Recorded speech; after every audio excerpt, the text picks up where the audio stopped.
So Steve, we've been working together for 2 years, virtually, online, and we finally get to meet each other in person, eh? Gotta love this new modern world. So we're doing a reboot, as we talked about, and we're doing a slight shift, and now our focus really is to help business owners pull out of the business. Whether they actually want to exit it and sell it is one thing, but we're focused on building the infrastructure so they can increase the value of their business significantly. We've been talking 3x, you've talked as much as 10x, it could even be 20x. I don't want to scare people away, I think we're over-promising, but that's amazing. And the key is on building value, and to take the owner out of the day-to-day is building the leadership team. And so why don't we spend a few minutes just sharing some of the fundamentals of how you do that, and maybe the implications. It might not cost anything for the owner to do that, and a few of the other tidbits that you could share with folks. Sure, yeah.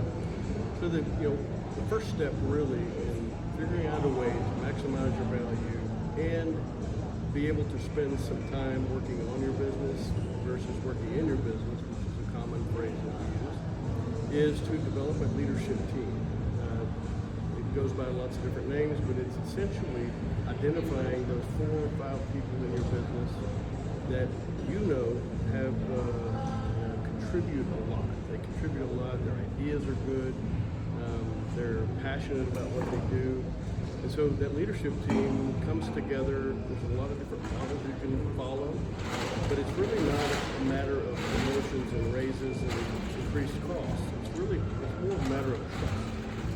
So selecting those individuals and going to those people and saying, you really trust the way that they think, the way that they process things, and the ideas of the future, how to make things better. And so those are the people you want on your leadership team, regardless of the title. And it's important to know that we want to keep things simple so that they're easily executable. This process is really simple because you already know generally who these people are. You have a weekly meeting, there's a structure behind it. It's very, very productive, but it doesn't cost you any more money except for the time that you spend in that meeting. Sure. And so it's not about raises and promotions, it's about identifying the people that you trust the most. And letting them know that you trust them. Right. And that in itself is an incentive to participate because everybody wants to be trusted, right? And that gives you the opportunity after a month or 2 or 3 to start pulling yourself out a little bit so that you can get a little bit higher picture view of your business and work on the things, the small improvements that we talk about that are going to help you build more value in your business and ultimately give you the opportunity to be a passive owner. And one of the things we talked about, so the awesome thing is this whole trust idea where your team now is empowered to start really running your business. Exactly. And you don't have to do it overnight. In fact, you can't do it overnight. It's a process. And then, my favorite new expression, because I do like fishing for bass, is the fishing test. So why don't you kind of recap, that's the ultimate goal, right? Once we build a team, then where do we go from there? Yeah, so we have a little story to tell. If your business can't pass the fishing test, then you really own a job. You don't really own a business. And the fishing test basically means that if you can't take off at a moment's notice and go fishing for a couple of weeks, then your business owns you. You don't actually own the business.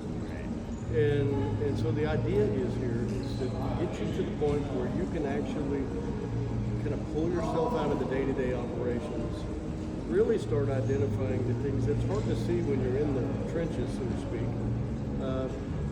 Getting into that command center where you can see the whole playing field and make those decisions that are going to improve the value of your business. And that benefit is that you're not having to be there every single day. Right. And we get it to the point where it doesn't matter who turns that key in the morning.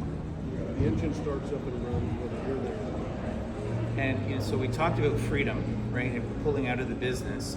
And maybe we could share one last point, which is now that it's not a job, right, and the business doesn't rely entirely on you, the owner, and you've got a team, what does that do to the value of the company? And how do buyers see that value? And maybe talk in terms of both just the description and then the financial degree to which you can enhance the value of your business. Sure, yeah. So, it kind of starts with when people feel trusted to be responsible for certain activities in the business, they actually take responsibility for those activities. So from the time an order comes in or an estimate comes in, a customer comes in, whoever initiates that first stage of that transaction, they're going to be more in tune with what's going on with that customer. One of the things we teach is to really get inside the head of your customer or your prospect so that you know what they're thinking, what results are they looking for. But all the way through to fulfillment, the operational, checking all the boxes and making sure that your clients are always aware of, the next visit, whatever it may be, so that at the end, when we do a survey, and we will ask for surveys, so that we can start building that reputation. And that can only happen when you have a team that is looking out for your best interest, because in fact it's their best interest. And so that the value starts to improve because first of all, you get more efficient, you start saving money. They start noticing where we're spending money maybe that we shouldn't be spending. We might actually even increase our pricing a little bit, increase our profits a little bit. And we have strategies for all of that, of course. But all the way to the end where that customer is leaving that survey is a testament of how everything before that went. Okay. And that increases your referral rates and other things, but you as the owner, it's called an NPS score, a Net Promoter Score. There's other ways to do it. Obviously, we have Google reviews and other things. But that tells you that things are going right because you're getting good reviews. We don't as business owners, reviews are something else we have to manage. But that's 2023, that's where we're at. We have to manage reviews. The good thing is if we're performing in a way, those reviews are great. First of all, everything's going right. Secondly, you build on those referrals and you start really creating more value in your business, not just for your brand, but economically. The gap between your income and your expenses starts to increase. Right. You all know what that means. Okay. That's cash. Sure. Cash is king. And so let's say I own a roofing company, or I'm a contractor or an electrical company, and let's say somehow we've evaluated that my business is worth $500,000. Right. We go through this process. What's either the math, or you've talked about some metrics, but we've been talking, well, when we do this, what was a $500,000 kind of owner-operated business now is a $500,000, team-run business that could easily be worth 1.5 or even more.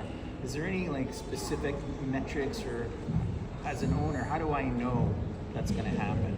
So, one of there's a lot of different strategies or methodologies rather that we use to sort of predict that future. We implement compounding effect, so I can literally go through your business. We can pick out 2 or 3 areas that we want to improve by 3 to 4 to 5%, 10% maybe.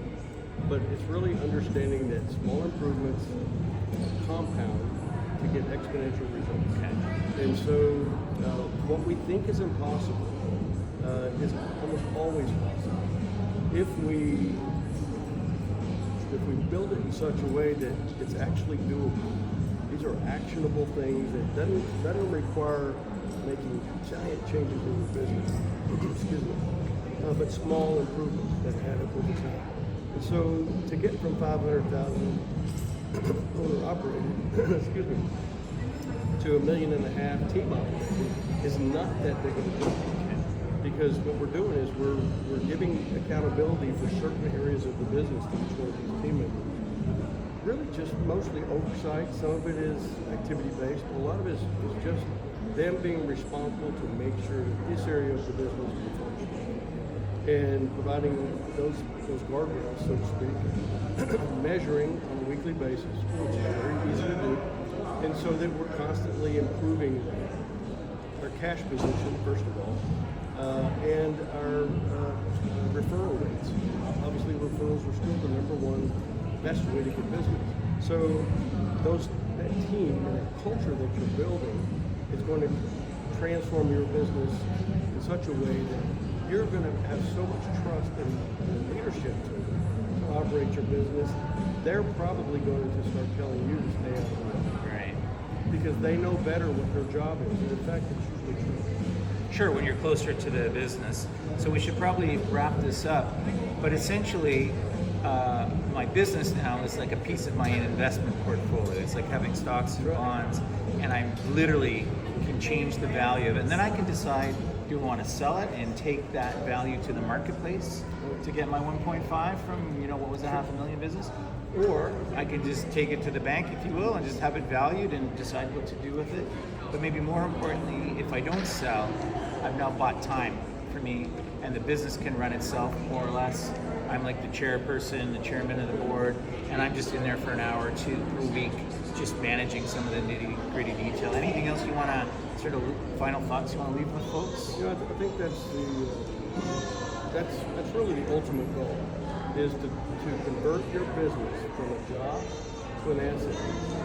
And that asset, all assets, should be increasing in value. So that whether you want to exit or not, is really not the point. The point is, you have a choice. You can exit if you want, or you can go on and pursue other ventures that may complement your current business. Or build more value, or just go fishing. Or just go fishing. All right. That's great, Steve. Thanks a lot. Okay, take care.